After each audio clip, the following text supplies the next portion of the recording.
Greetings, citizens. We are anonymous. During the last several months, Occupy Youngstown has held an ongoing protest of Monsanto, and has worked to educate both the local community and the internet community about the dangers of GMOs in our food, and ways to discover and avoid them. As the summer draws to a close, we would like to present you with a summary of the educational work we have been doing. Some of the most useful tactics include the creation of the Monsanto/GMO collection on the People's Virtual Library, where users can access current news about genetically modified organisms and their use, using the Bicot app, which identifies GMO products with a barcode scan. The benefits of urban gardening and shopping at farmers markets, and awareness of the Non-GMO Project, which verifies products as GMO-free and maintains a substantial and growing index of non-GMO products on their website.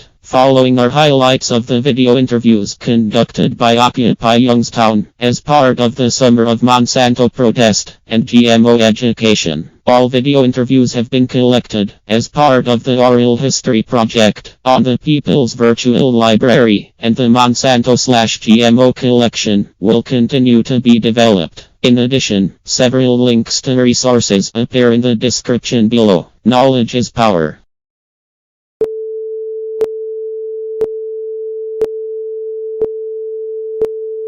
Hey, Chris, what is the issue that we're looking at with the use of GMOs? Well, we're on the square over in Youngstown today, and someone had just come by and said, well, what's wrong with GMOs? And to answer your question, it's probably more of a question to say what is right with GMOs. Is there anything right with GMOs? And I think the answer is probably not. The huge question marks start when you try to figure out why they don't want to label food as being a GMO product. A genetically modified organism means that they're taking that structure, that natural structure of a vegetable or of an animal, and they're modifying that. They're changing it.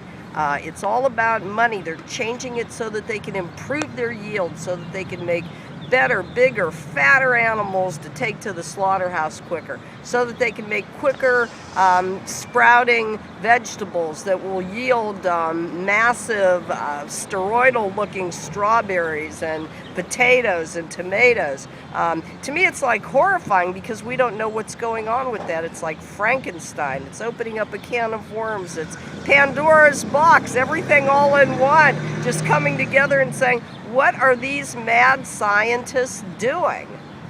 So I don't have an answer for you. I wish I knew. Maybe then we would feel safer about what's going on with the food industry today.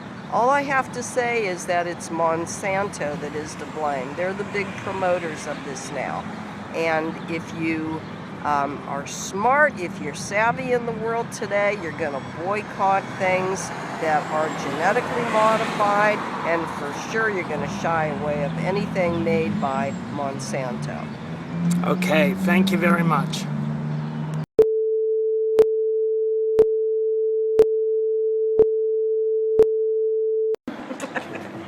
Susie, what is the issue as you see it with genetically modified organisms?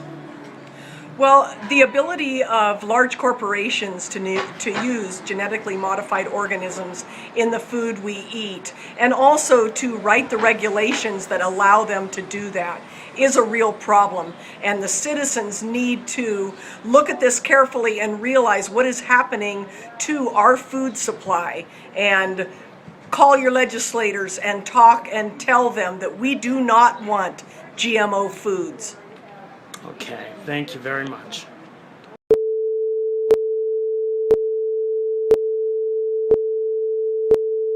And what's the issue with GMOs?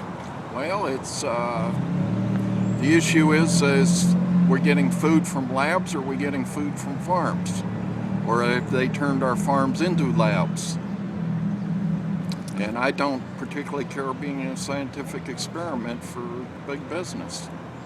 What kind of dangers are we looking at from consuming GMOs? Well, a lot of the stuff is being hidden from us, and from what I gather, there's problems with lab animals and different farm animals being fed GMOs that are getting cancer and growing tumors and all sorts of health problems. Yesterday I caught a few minutes of the show The Doctors on CBS, and they were talking about corn syrup and the dangers of the health dangers of corn syrup, like in our soft drinks and stuff like that, which had me, a light went off in my head, because all of our main soft drink manufacturers have come out in opposition to any kind of labeling of GMOs, and here they are the biggest users of corn syrup for flavoring and sweetening. And corn syrup, of course, is more than likely containing GMOs, or a GMO derived at product. So I'm thinking that they're causing all kinds of problems. One of the things the doctor said, that just consuming soda now, you have a 45% more chance of brain problems, the way the chemistry works in the brain and stuff, and causing things like depression, things, and eating disorders, things like that. And GMOs would just make that worse. Yes, they would. Okay, thank you very much. Mm-hmm.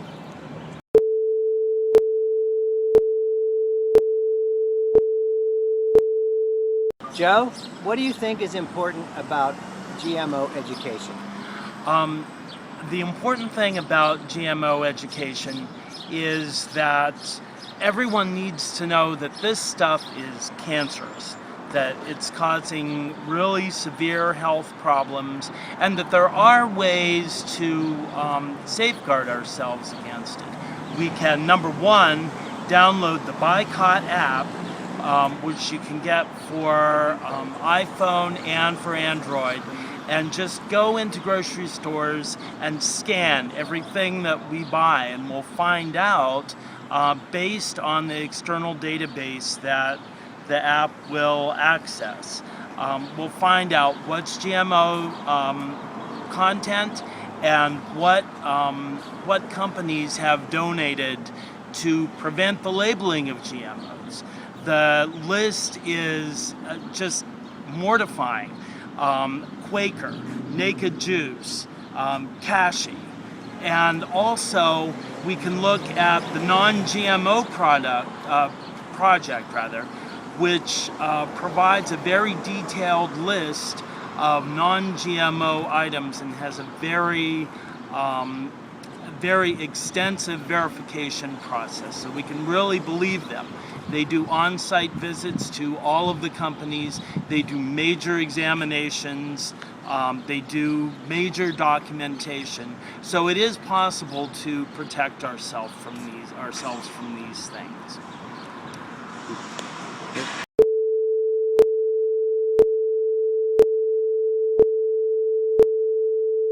Okay, Randy, tell me about the urban gardening project you're working on. This is part of the urban gardening project of Occupy Youngstown and Occupy Warren. This garden, as you can see, is in the urban setting, and it is basically on a vacant lot. The plot that you see is basically what was the foundation. That's why you can see some stones if you look carefully around the edges. All the materials here are recycled, and all of the plants and all the fertilizer are organic. The cost of this garden was basically zero. The benefit of this garden is just not estimatable. It's wonderful. We've got red potatoes, orange tomatoes, cherry tomatoes, red beets, just an abundance of food, all for practically nothing. All it takes is time and effort. Tell me how an urban garden supports the work of Occupy Youngstown. Well, Occupy Youngstown is hoping that we can find healthier ways to feed people. We want to stay away from the toxins of Monsanto. We want to avoid GMOs. We want to avoid the harsh chemicals that are in there, and we want to feed people. And one of the things we do with this garden is to sell at incredibly low prices or to give food away to folks in an effort to bring healthy food to what is in effect a desert for positive food in the area. Okay, great. Thank you very much. You're welcome very much.